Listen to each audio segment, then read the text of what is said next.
Has Mike Norvell recovered from his one-on-one conversation with Jason Parker? This and more on your 106th edition of Florida State Seminoles Live. We got, of course, the aforementioned Jason Parker right in the middle there from NBC6. Big game James Coleman from Fifth Quarter College Football, Sports Den Live, and the other podcast I can never remember the name of, James. And Logan Robinson from Knoll Game Day. How we all doing today? I'm doing good, man. Shout, first of all, first shout of the night to the FSU women's soccer team in their Final Four. The only team we have left that's possibly got a chance to win a national title. Shout out to the ladies there. Hey, James, why are we only seeing James's bill of his hat? James, what's going on? Tell the viewers what is going on with you right now. Well, my son's godfather is a state champion offensive coordinator at a school here locally, the Mandarin Mustangs. Mm-hmm. And I don't like their colors or the scheme, and I don't want people getting like any ideas. So I decided that I'm just not even going to do it. So in the interest of full disclosure to our viewers who don't know much about Jacksonville High Schools, Mandarin's colors are orange and green. Right. So for those of you who want to try to throw shade at James and say he's switching to the U, that's what's happening right now. That's not going to happen. No, it's not.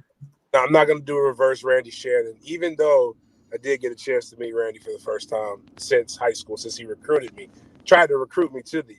So, and let me tell you, he was down here, and that was weird seeing him in garnet and gold. We'll talk about that more later on. Logan, why don't you ever dress up for the show? You're not. I am dressed up.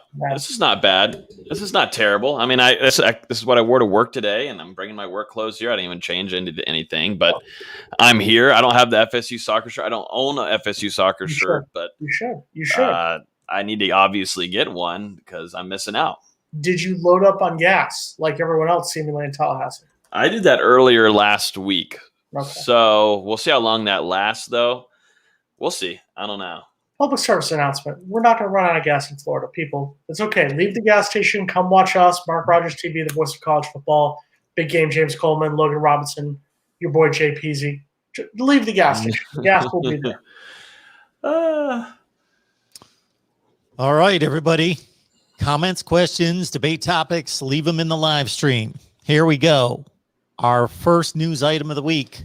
Notre Dame offensive lineman Dylan Gibbons, who I understand was vying for the left guard position at Notre Dame and was in pretty good shape for that entering spring ball. But then they had a couple incoming freshmen, Rocco Spindler in particular, who showed out big time. And apparently Mr. Gibbons, who had one start in his career, that coming against Syracuse, and actually had some quite a bit of significant playing time against the Noles last year. He is headed toward Tallahassee, Logan. He is a nice pickup here. It's nothing to be like, oh, my God, Florida State's running game is going to be incredible, and Mackenzie Melton or Jordan Travis is going to be able to throw tons of yards. No, but this is going to be a big help, definitely maybe even the locker room, too. You're bringing in a veteran guy that's played in big games. He played in the Rose Bowl. And in the latest college football playoff, he's played in the ACC championship game, and he's played obviously through his tenure at Notre Dame. So you're bringing in experience, a guy that could help and also be moved around. I'm interested to see where Coach Atkins is actually going to throw him at, because I think there's going to be a lot of adjusting during this fall camp on who fits where. But I think, it's nothing to get too crazy about, but you do bring in some depth that is needed. People have been complaining about trying to fill up the trenches. What is Mike Norvell doing? They're getting playmakers all over the place, but they're not filling up guys on the line. Well, you can't cry this week, at least. Florida State got an experienced guy from Notre Dame that is a pretty good player too. So, I mean, Florida State and FSU fans, they shouldn't be complaining, at least this week. Question for you, Logan. What are the chances legitimately? You talk about how he's not it's not the big 5-star guy, but he's a good quality player. What are the chances he starts against the Fighting Irish in that opener on September 5th? I'm interested to see. I think, like I was saying earlier, the fall camp is gonna be the biggest thing, because you're bringing back Devontae Love-Taylor, who is a guy that could probably work anywhere on that line. Could Gibbons be a center guy? Is Maurice Smith going to stay there? It just depends, who is he going to be facing against his former team in the first game of the season? I mean, you'd probably maybe like to see that because this guy has been facing that defense for a good amount of years now. I mean, it's going to be a storyline to watch. But I think I'm 50-50 on it. I think I would say more of a better chance of him starting than him not starting. I don't know. We just got to watch this fall camp. You give me always these questions, Jason, and then whenever someone can clip it, then they can screw me over, and then I'm completely wrong, and then they get me 4 months in advance. At least get me a fall camp. Give me 1 week of practice. I need something.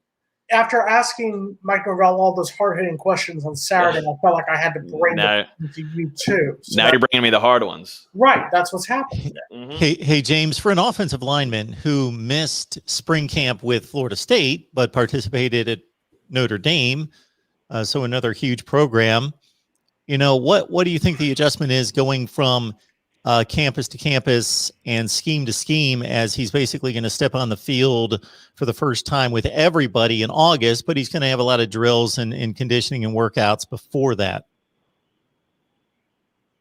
I think the hardest thing is to determine. You have to unlearn what you learned at Notre Dame, and you have to kind of relearn what's going on here. And then outside of that, it's the acclimation to the different environment. Like it's obviously it's hot. And it's weird. It's not just a true heat. We're in rainy season right now too, so you're gonna have to get used to those things. But I think that month fall camp should if he has good technique and he's smart, he's gonna be able to come in and at least push somebody's job. One of the things that I think gets missing in the fact that we're not getting the quote unquote high end transfer portal offensive lineman is the fact that we just need straight up competition.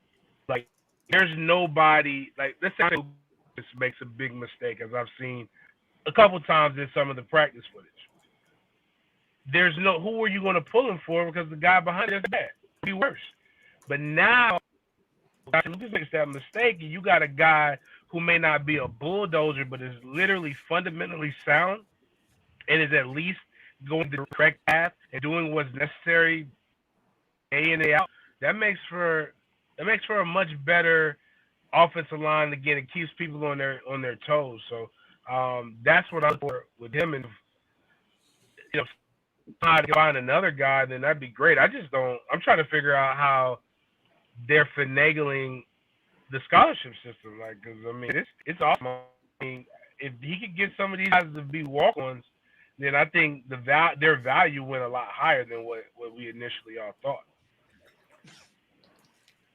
Jason, this is your collective whipping boy right here at the offensive line, and it's somewhat improving.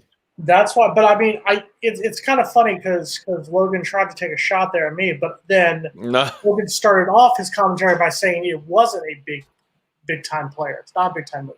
Look, get as many guys as possible. Let the best guy play. I get where James is coming from. Logan and I talked about this before. He's a Clearwater guy. He's a Florida guy, so he knows the summer in Florida. That being said, he hasn't been here for a few years because he's been up in South Bend. At this point, I have no hopes and dreams for that offensive line. The offensive line was not great last year. It hasn't been great for about 5 years. So at this point, it can't get worse. That's the way I'm looking at this season. Florida State football 2021. It can't get worse. Well, I mean, it could. It actually could get worse, but we're gonna have some positivity. Mm-hmm.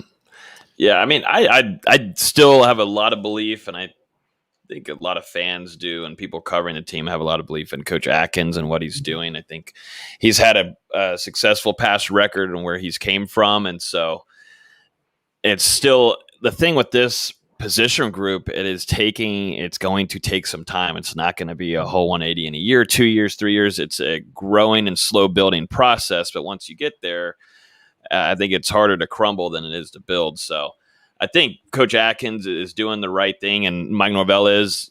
They've got to have depth there on that offensive line. You lose one or two tackles like that, or offensive lineman, you're in deep doo-doo heading into the season and going in the middle of the season near the end. So they needed a guy like this, and you're bringing in experience not only on the field, but Mike Norvell's. You can tell with some of these guys that he's bringing in, he also likes the leadership and these veteran guys coming into the locker room too. from successful programs. He's coming from Notre Dame, who's, has had some successful seasons, And you got to give, and I'll give Logan's man, Coach Norvell, Coach Atkins, some credit on this one. You've got a guy coming in from a playoff team. Notre Dame was a team that, like Logan said, went to the ACC championship game. Was one of the 4 teams in the college football playoff. It's not like he's coming from a scrub school. So there's got to be something to get him to go from Notre Dame to Florida State. And he was battling for a starting job. Right. That's what was reported at Notre Dame. Mm-hmm. Yeah. So if we move on from Mr. Dylan Gibbons, who was recruited and signed as an offensive tackle, was a top 40 offensive tackle, top 50 player in the state of Florida coming out, similar to, correct me on this one, Logan, if I screw it up, Aliau Ba, 69th rated player in the state of Florida, 247 Sports, top 50 offensive tackle. I'm terrible at saying names. I I shouldn't be the one. You maybe go to Jason Ford. I don't know. I'm the worst one to. Well, I thought maybe you heard his name pronounced. You heard it somewhere. I think we're all guessing. You're deep in this program. Logan, this is your deal. I figure you know how to pronounce everybody's name. As soon as they get attached to Florida State, you got it. I listen to the first person that says, and then I go off of that. But I'm gonna say Ba. I think I'm not gonna say it now. I was gonna say something different, but I think Ba is a guy that has still some work to do, still pretty raw, but I think is going to end up being, he's got a lot of good offers, a lot of schools that have offered the kid, but I think there's still some things to be worked on. But the excitement is that he's definitely got a lot of growing to do. And he's still, I think by the end of his recruitment, he'll be a solid 4-star, which is, Florida State fans will take that any day of the week. Talented kid. And that offer list is impressive. Good stuff there. So that's, of course, for 2022. James, do you know anything about this guy? No, I mean, it's great to get. I hate to say this because I really hate giving them a credit, but it's an SEC body type. It's a pro body type, and those are the guys you need. I'd rather have that, and then he's playing at a high level on a high school side. So, is he tough? Is he mean? Does he have mean streak? Those are the things that we gotta that I've yet to see. But offensive line is probably one of the positions that's the hardest to predict. That's why you got to bring 5 every year, and hope for the best, and let the best 3 or 4 or even 5 stick. Every year you got to bring competition in that position.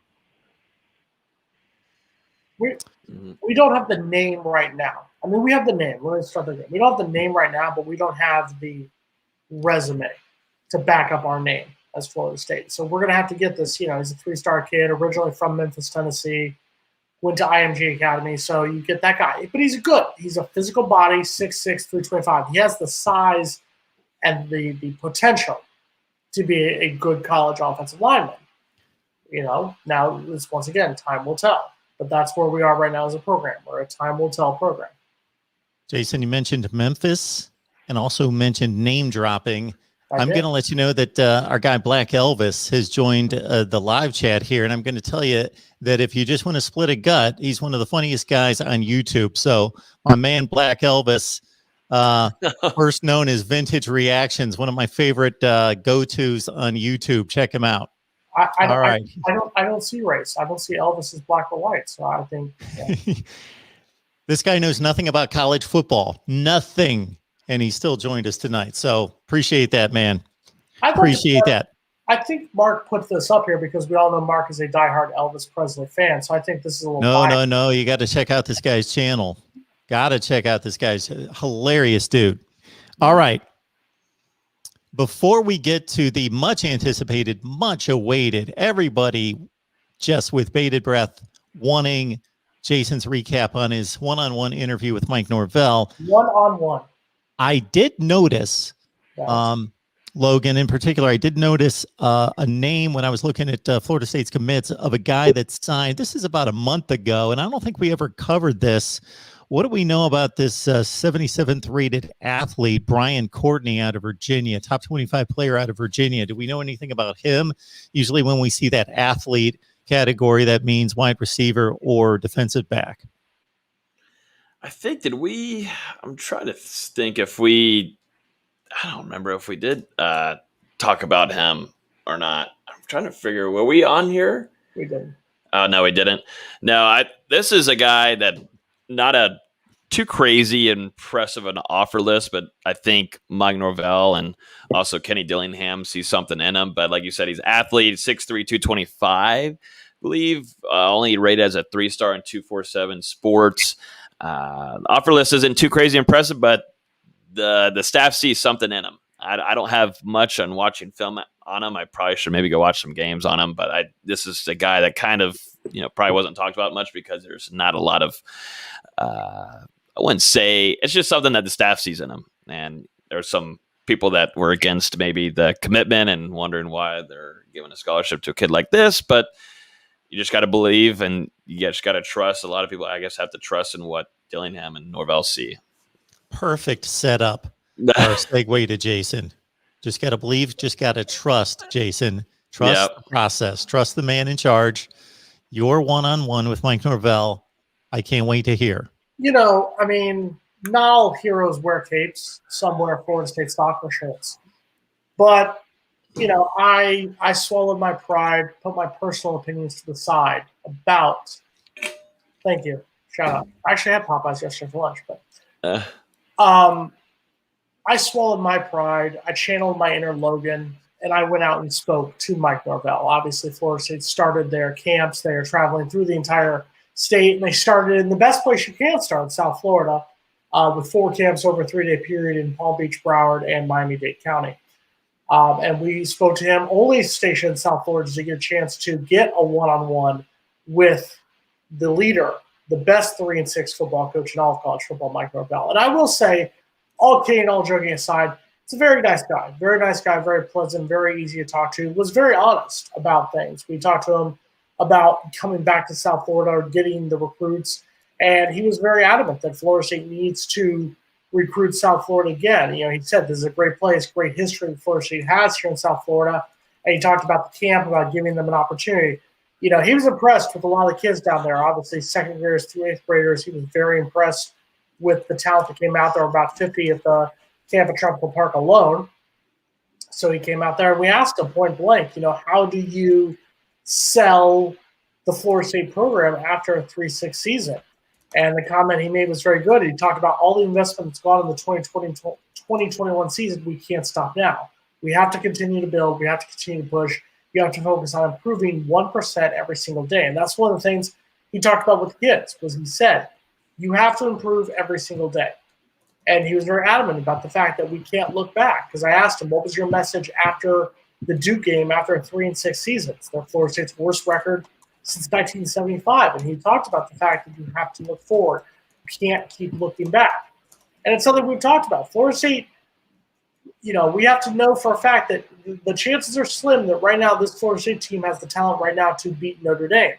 But you have to improve every single day. And who knows?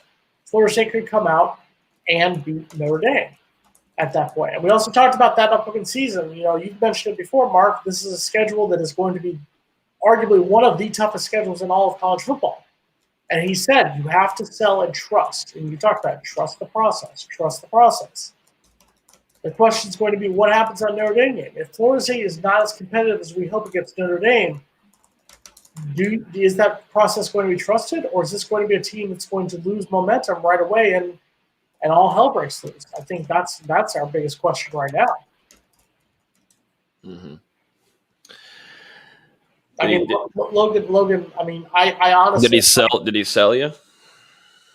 I'm willing to give him a chance. I'm willing to put aside the fact that he torpedoed our program worse than Willie Taggart ever could, worse than Jimbo Fisher ever did before Jimbo Fisher bailed on us. I'm willing to give him one more chance, but I need to see.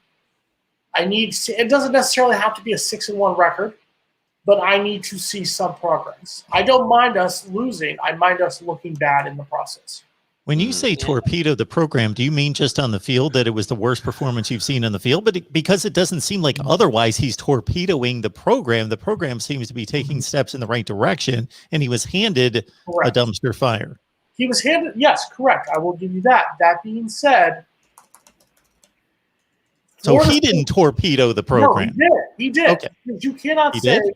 you Okay. cannot say that Florida State losing by 32 points to a Louisville team that was 1-4.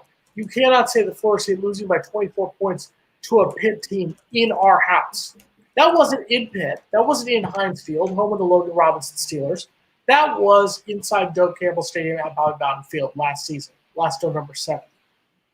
Those two games, to me, it's not the losing factor, it's how we looked. We looked worse in those two games. We looked worse at points this season against teams that we shouldn't be looking worse against than we ever did in 2019 under Willie Taggart. That being said, I'm willing to do what Mike Norvell says and look forward. I'm willing to look forward to the 2021 season. I just want to see what happens at Notre Dame game. If we play well against Notre Dame, I'm willing to give us a chance against Jacksonville State, and then a chance against Wake Forest, and then a chance against Louisville. I'm willing to give this program a chance because this is my alma mater, and I'm willing to give him some love. And if we finish 6-6 and he's 9-12 after 21 games, I'm willing to give him a third season. So just to clarify, before I let everybody else cut loose, Go ahead. me to torpedo a program is to take it over like Derek Dooley from Philip Fulmer and take a top 10 or 15 program and make it a top 60 program. It's to take over Jim Moore's 10-win UCLA teams and to do a Chip Kelly and go 3-9. That is a torpedo shot on a program. Correct. He took a bad program and he failed through one season to improve it. Correct. And maybe it got a little bit worse. That was the worst. That was our worst record since when, Mark? 1975. Was it all Mike Norvell? No, absolutely not. I am not placing the entire blame for last season on Mike Norvell. But that being said, I have been on this program multiple times, about 102 of these times. And I have heard you, I have heard Logan, I've even heard James talk about the fact that you have to accept the heat if you're going to be the head coach. He was the head coach of the worst Florida State team, record-wise, since 1975. That's a fact you cannot hide. It wasn't Willie Taggart. It wasn't Jimbo Fisher. It was Mike Norvell. Now the question has to be, taking what Mike Norvell said to me exclusively, only on 6 this past weekend, the question has to be looking forward. How does this team look past what took place last year and look forward into hopefully a much better 2021 season? Did you have the opportunity to ask him the question that I offered up, which was basically, what was the state of the program when you first took over in regards to looking at the roster, facilities, personnel, the vibe, the environment, the culture? He played the political card with that answer, and you could tell that he doesn't want to completely throw Willie Taggart under the bus. He doesn't want to throw Jimbo Fisher under the bus. He was very political in saying that he knew that there was going to have to be improvements made. And then from there, he went into the question about 2021 and where he talked about improving from there. But he acknowledged the fact that it was going to be a real rebuilding process. I don't think he knew how much it was going to be. And I'll be the first person to say it, that I think Jimbo Fisher led this on the downhill slalom. I think Willie Taggart made it worse. And I think Mike Norvell made it worse from there. Now the question is going to be, there is nowhere to go but up. A 6-win season is a vast improvement after going 3-6. So that's going to be the question. Can Mike Norvell, with all the people doubting him, and I think there's growing doubt amongst those who aren't wearing garnet and gold after seeing what took place. That being said, I think a lot of people are being like Logan and saying, oh, it was a pandemic year. Oh, he didn't have spring football. Oh, and whatnot. So yes, if he goes 7-5 in the season, it's a drastic improvement, and I'm willing to give him that credit. And if he can go 7-5 this season, I'm willing to say keep him around for a third year. If he has another losing season, if Florida State goes 5-7 or worse this season, they may not be able to afford it. But I think you seriously have to ask the question: does Mike Norvell have to go? Stop it. Well, I'd have to put myself in the doubting category, not doubting Mike Norvell. I'm not a supporter nor a doubter at this point. He hasn't proven anything to me, nor am I over playing the 3-6, even though it looked awful. It was a first season and it was only 9 games. But I'm in the category of I'm looking at the schedule and I'm looking at the performance last year and considering that it should improve somewhat, but I don't see a drastically better roster this year. So I'm trying to compare that against the schedule and thinking this looks like automatically 5 losses and most likely losing another game or 2 other than the 5. Which that put us at 5-7. For the record, I'm going to be the biased Florida State grad here. I'm going to say I think Florida State has a 7-5 record. That being said, if you're asking where those 7 wins are going to come from, I may have to stretch on 1 or 2. That's the reality of where we are right now. Yes, James. Shout out to James Coleman, who brought his kid to one of the You camps. can see him. Shout out to him. And he had a speech. Right. He gave a speech. James Coleman had to one-up me. James Coleman had took what I did and one-upped it. I think Mike did this one. This was strategic, and I want every fan to hear this, and I want anybody who writes and critiques off Florida State to truly embrace what I'm saying. Mike doesn't like suck-ups. He doesn't like things being sugar-coated. He doesn't like brown-nose. Mike understands what the standard is and what the expectations are, and he wants to be held to those things. I said it last year after I interviewed him. People called me crazy. He came on my show about a month ago. We had the exact same conversation. Every time I have seen Mike Norvell has told me that 3-6 is unacceptable, that his team is trying and they're up to the task to be able to go out and do it. I think a lot of the reason why guys like me and Jason, you give fodder when you don't spread the truth, when you can't make a realistic assessment of what it is. 3-6 by no stretch of the imagination is improvement in anything. We did have a better run game. It came from having a better running quarterback. It did not come from the running game. Our passing game went down exponentially. There have been times when we've talked about route concepts and people being in the exact same place. These aren't things that are being made up. These are things that we're seeing on film. Ironically, this young man coming from Notre Dame, talking to a guy, Ian Book, who was the quarterback from Notre Dame, asked him what the differences you saw the first time you played Florida State, which was when he played with against Willie Taggart, and then the second time you played against Florida State. And you know what this kid said? Nothing. That's why you fire a coach to hire somebody regardless. So that's just the reality.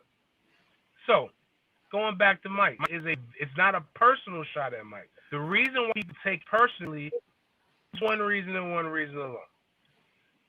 The standard in college football outside of another school, which did it immediately after we did it, is to fire a coach 1.5 seasons in.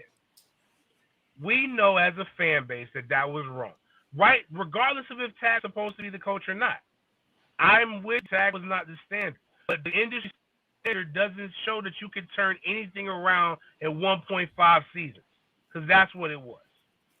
And you fire that guy, and now anytime you see it change, you see it looks bad, but you have to defend the position because the way that we argue sports is idiotic and like we argue politics.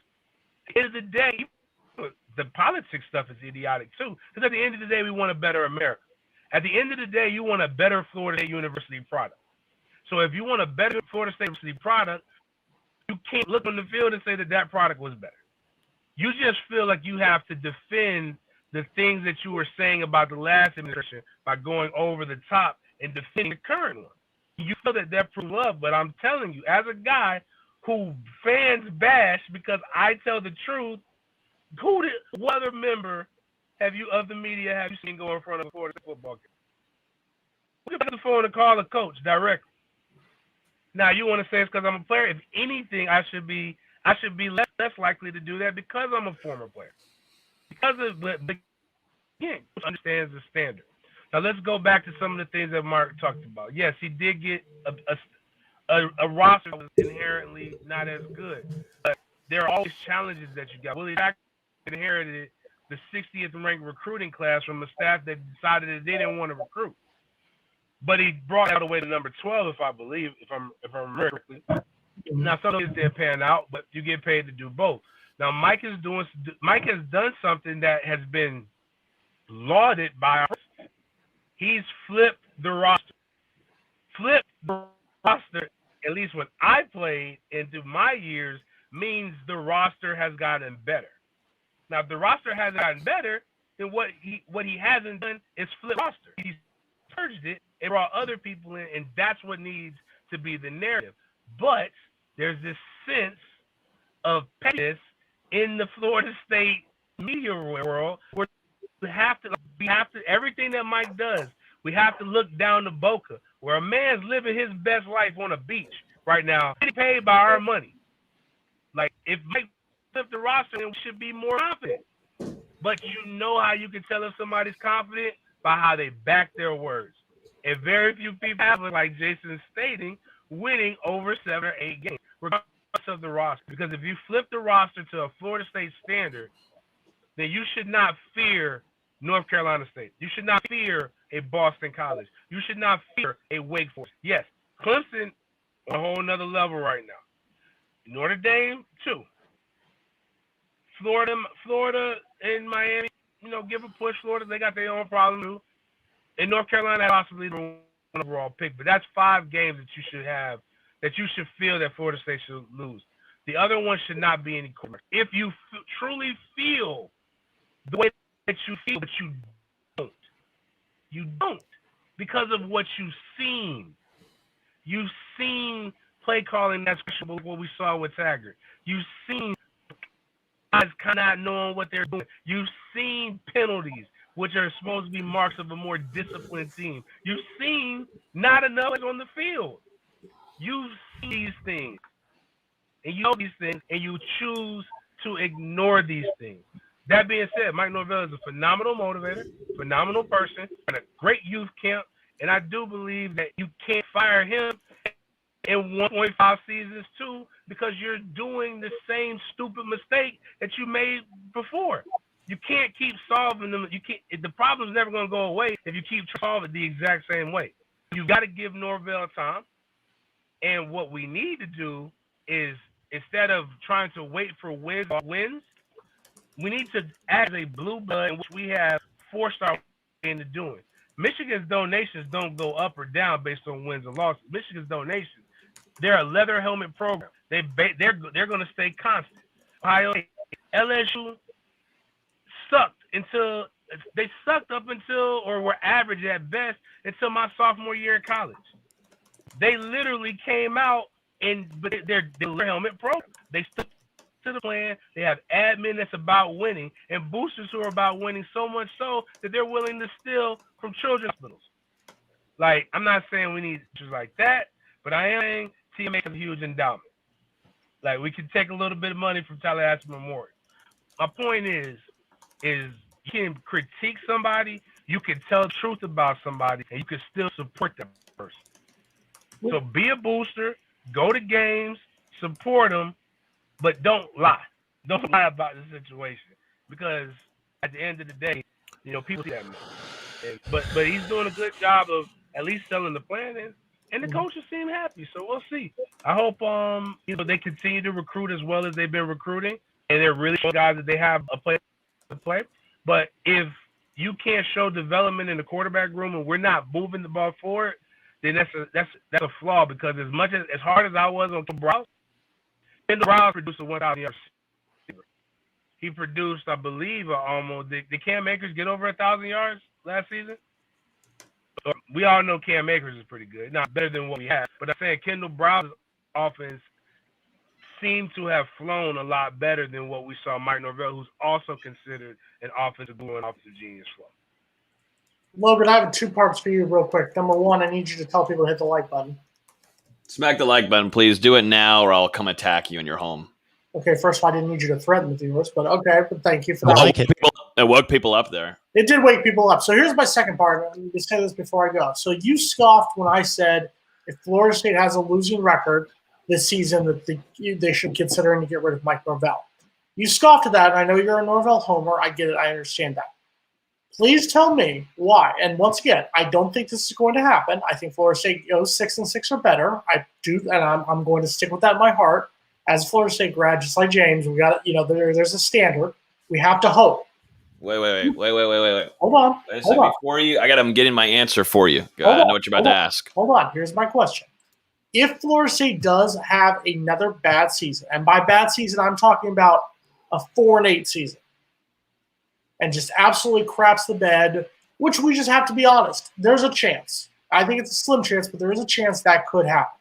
If the worst case scenario, Florida State goes 4-8 this season, why should it not be considered to get rid of Mike Norvell? Let me get it real quick. Give me a second. He's going to get his wallet out, isn't he? If the man needs props, he's trying to sell you, fans. He's trying to sell you on why.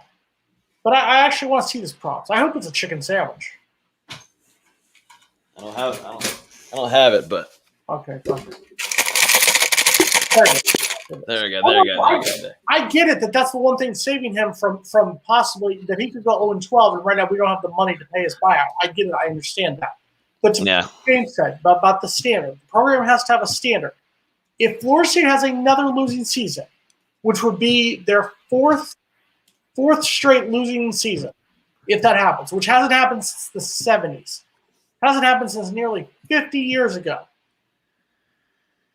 You honestly do not believe there's anything Mike Norvell can do that would cost him his job after this season? Well, yeah, if you have win 3 games again, obviously that is terrible. That's no progress made whatsoever. You can't blame COVID-19. You can't blame no spring game. You can't blame maybe the quarterback situation or whatever. He gets his quarterback, Mackenzie Milton. You still have Jordan Travis there. You're bringing in playmakers around him. The defense has talent, but it just doesn't seem like there was players in the right positions last year.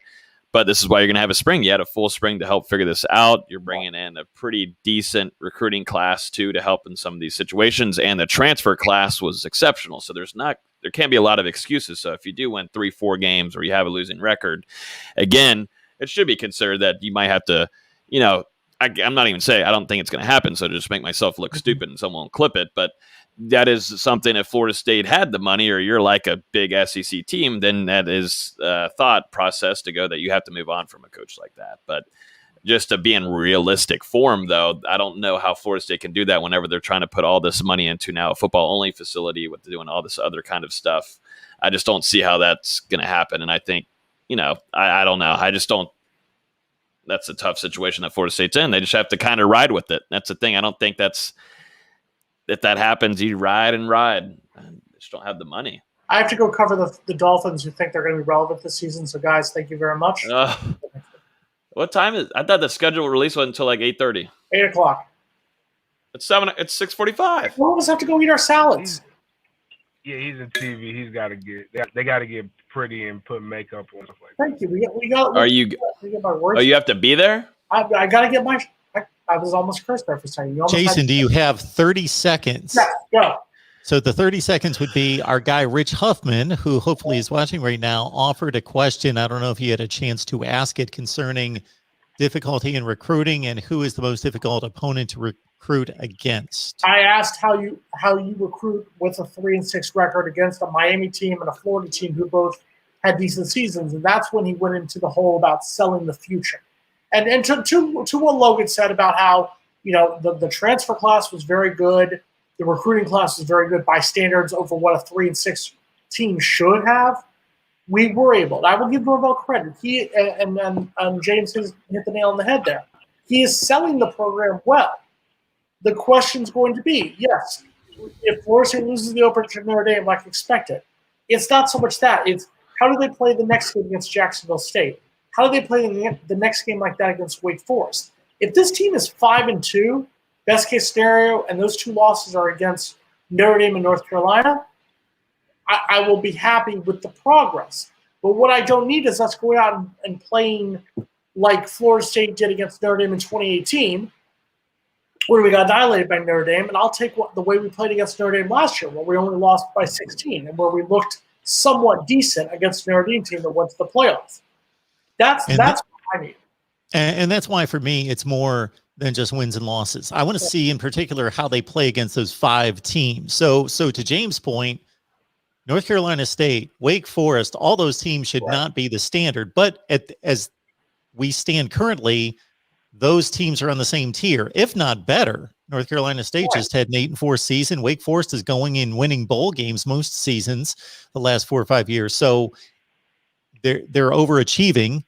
And so Florida State obviously has to take care of business first and foremost against those other 7 that we've identified.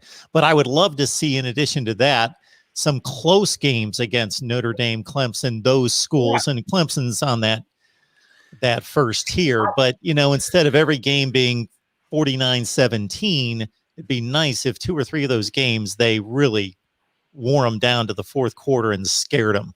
It's going to be those first 2 ACC games for me, on the road against Wake Forest and then Louisville at home, because it's a Wake Forest team that you look in 2019. We had no business losing to Wake Forest. We were a better team than Wake Forest, and we lose 22-20. Then it's that home ACC opener against Louisville on the 25th.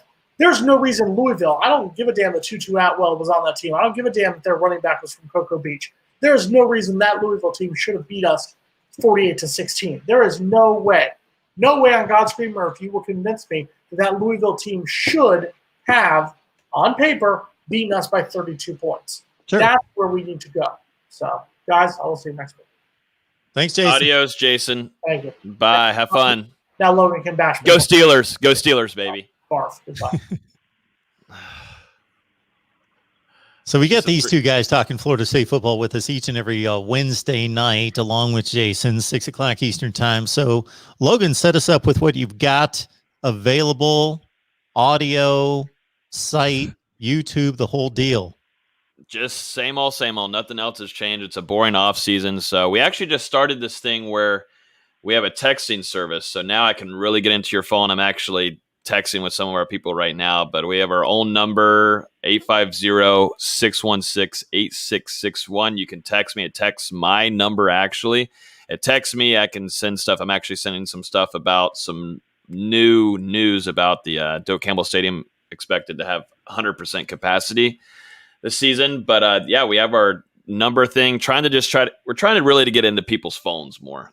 Social media, I feel like, they're checking in and whatnot, and there's different algorithms, but texting, it goes right to you, and you'll be actually texting me, not a robot or anything. So it's 850-616-8661. If you're interested in doing that, you'll be texting me directly, and we'll be throwing in some updates, recruiting, all this kind of other jazz too. And we'll just be kicking it back. Basically, as Logan builds this out, I'm going to be following his process, and I'm just going to do what he does, and then I'll hopefully be successful at some point. We're just trying to get in the phones. There you go. Okay, yeah, that's the way to do it. Yep. James makes me laugh on Twitter probably about 5 times a day. So follow James on Twitter first and foremost. James, where can we find you? At Big Game James _36 on Twitter, Instagram. Don't follow at Big Game James 36. That guy's doing life in Twitter penitentiary right now. He's a terrible person. But follow me.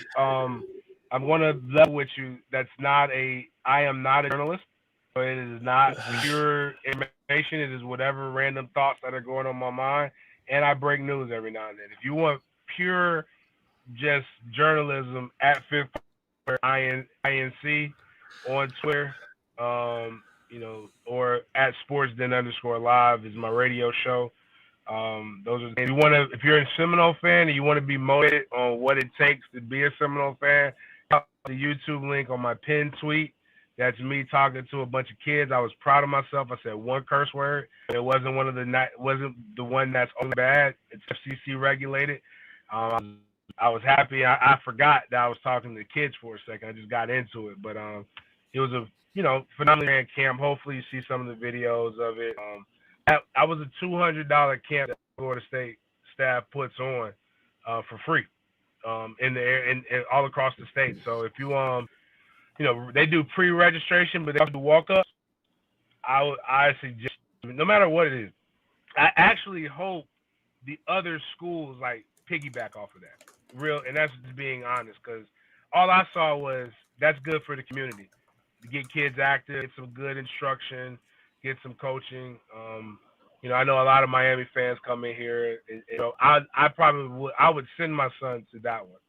Now Florida does it, we're not going. I just can't. I can't bring myself to do that. But those are basically the mediums. Check out a list over the summer. I'm going to be doing a big games, like fun adventure type thing, where I basically go to a city for 24 to 48 hours, and I show you the access that I have in most major sports. We're going to live it up as tourists in a way that only those who have access can. So that should be actually a show on a streaming service that I'm going to play soon. But the unedited interviews and the other things will be on YouTube. There'll be some cool stuff that you want to check out. Since it's boring in the off season, like Logan said. Yeah, we've got 2 questions coming in I'd like to hit you guys up with. But before we do that, we've had about as many as like 85 or 90 on the line.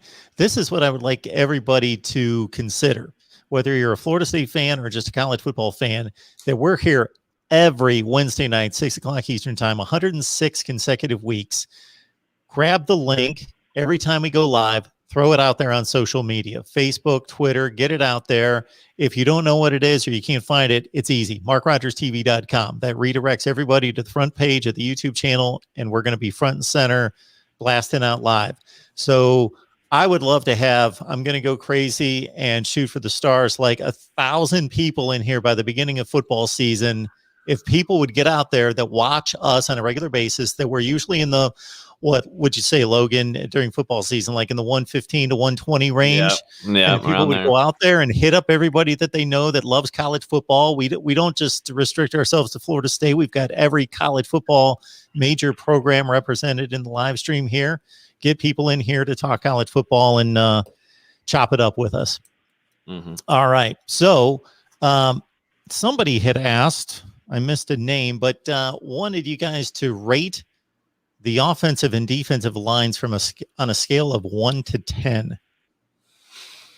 On a scale of 1 to 10. Where are we going? Offensive line first, James? Yeah, let's do that one. Let's just get a. Well, I mean, both are. I mean, yeah. I don't want to talk about Florida State's defensive line last year. So if we're talking about what this last year, I guess maybe this is right here. Well, I would basically say look at last year's performance, and then based on the additions and subtractions, what you would project it to be now. I don't know. I give our O-line a 5. Yeah, that's what I was thinking. Either a 5 or a 6. Yeah, with a hopes that it'll be a 6. You know, Love Taylor's coming back. You know, that's good. The center, I forgot his name. Maurice Smith. If he's healthy and doing what he's supposed to do, you've got 2 good solid pieces there, and then you really just try to fill in. I mean, I just hope they get more nasty. That's just really what you got to have in your line play. You got to be a bully, and you got to really want to go out there and dominate guys. You can see what a change in the mindset can do. Or if you want to see it, just look at what happened to Alabama when the young man that left Florida State went to Alabama.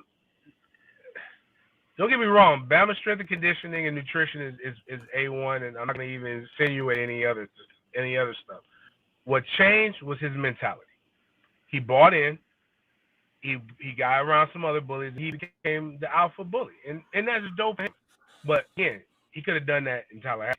That's what really has to change with our O-line. Yeah, I give it a 5 or 6. I'm right there with James. There's not.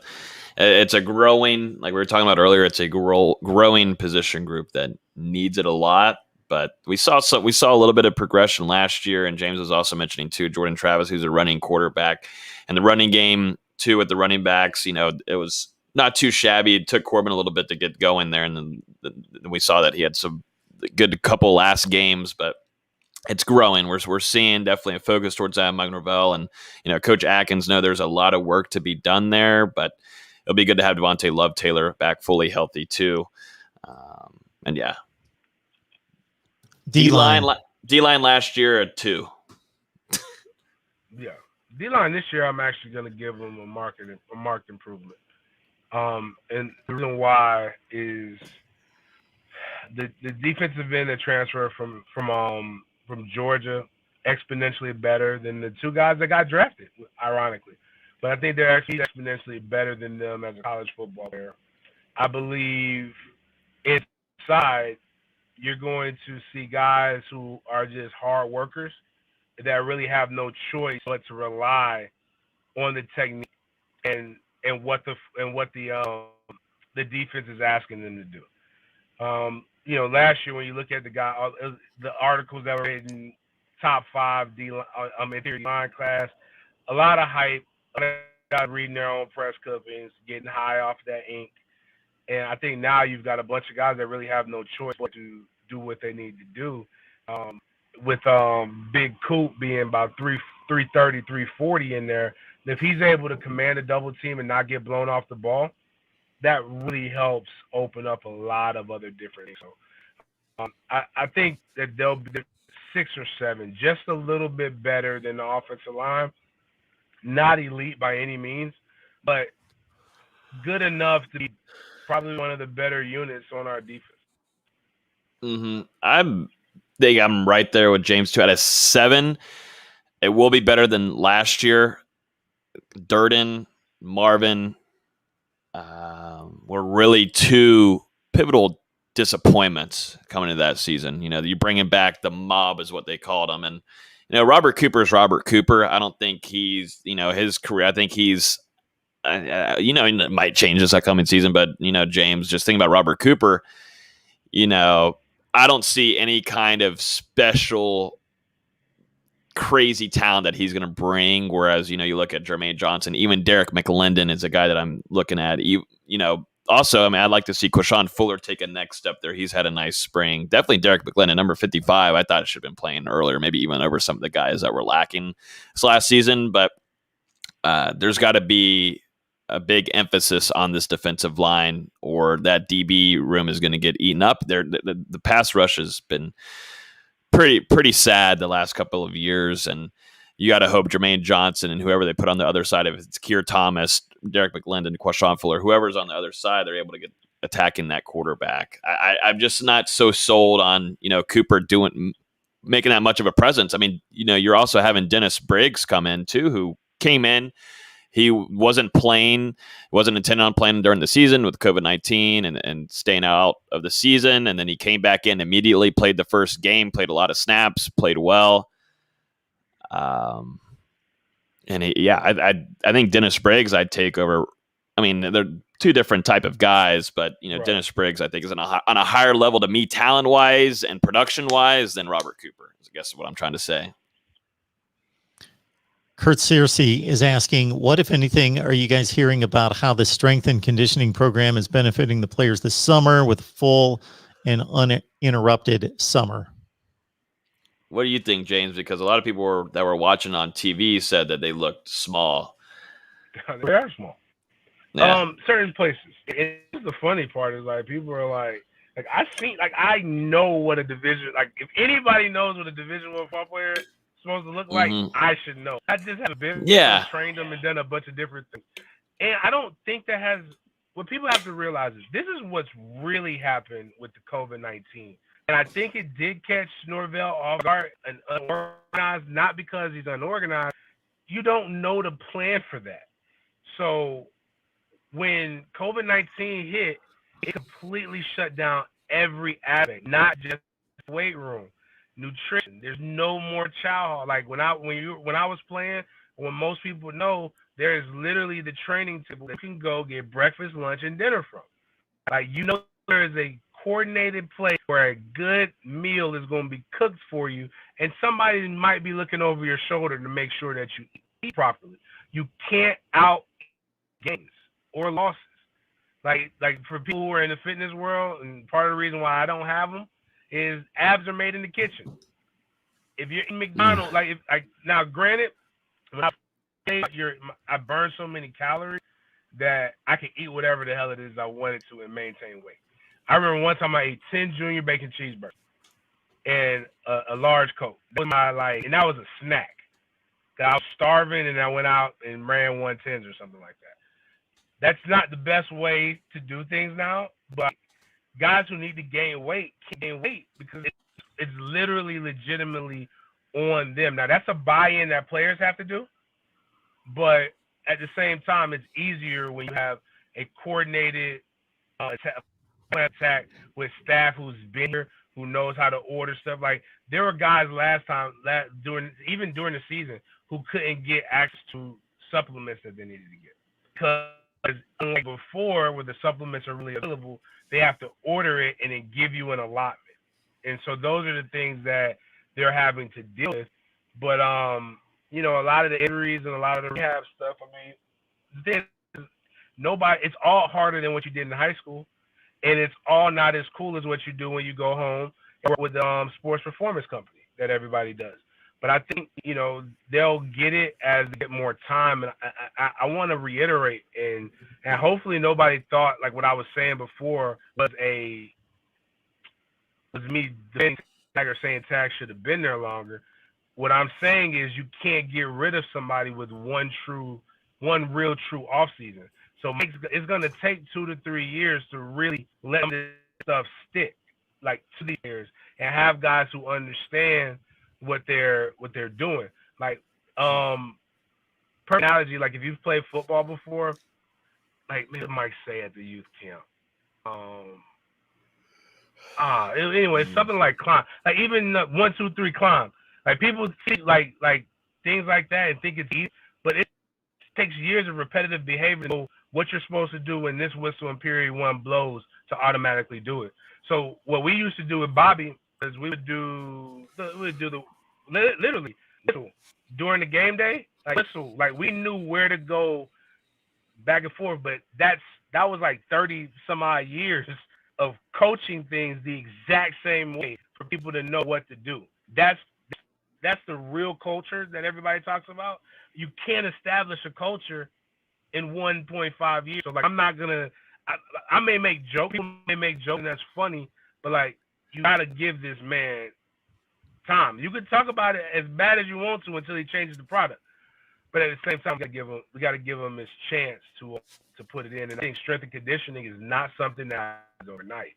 I know we like to think it, but it's still on the players. But it's also nutrition. And the one thing that to wrap it up, that Mike Alford told me when he did my podcast was one of the things that he noticed. And Mike Alford is the president of the Seminole Boosters, or wait a minute, not Seminole Boosters anymore. The Seminole Athletic Fund, whatever it's called. He's the president of that.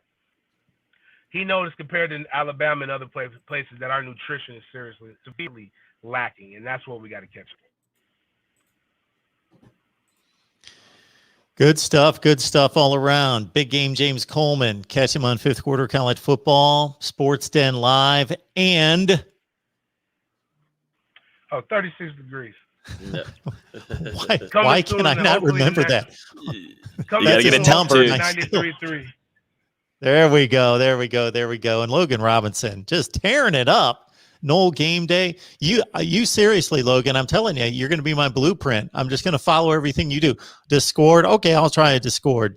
Well, see, Patreon. James I'll look at that Patreon. Boom. I'll go to that. James is the pioneer of Discord. We were actually talking about James in our Discord today about they were wondering what the MFTK was. They were arguing about it, but we all know real well there is still a good meaning to it, but you know, there's a better the first half of it is. Well, no, it's mentors for the kids. Yeah. Exactly. That's what we're talking about. But when you're around a lot of kids, you probably could say you could probably use a different term at least once a day. But yeah, Discord is fun. I love this. It's fun. You get to see, Mark. You just need to make one. You need to make one. Everybody in here can chat all throughout the day and everything. So you can just have people nagging you 24/7 still. Oh. I thought I already had that. Oh no, it hits a different area. Yeah, I can it's imagine. Like you control. It's like you're Jake from Twitter. That's basically what it is, and you see everything, and it's fun. And sometimes it's a headache, but I love my Discord guys. Yeah. Okay. It is fun. I got to look into that. Everybody also keep in mind we got a new site that we launched about 2 months ago, voiceofcollegefootball.com. Total transparency. You're not going to see anything there that you don't see on the channels already. It's basically just a just a streaming service as it stands right now, but we've got a lot of plans, fantasy football leagues, prediction contests, all sorts of stuff that we will launch soon. So do me a favor and just get registered there now, and then we will soon roll out all this other good content. voiceofcollegefootball.com. All right, guys. James, Logan, this only happens because of you guys, so I appreciate it. Thank you, Mark. All right. Appreciate it.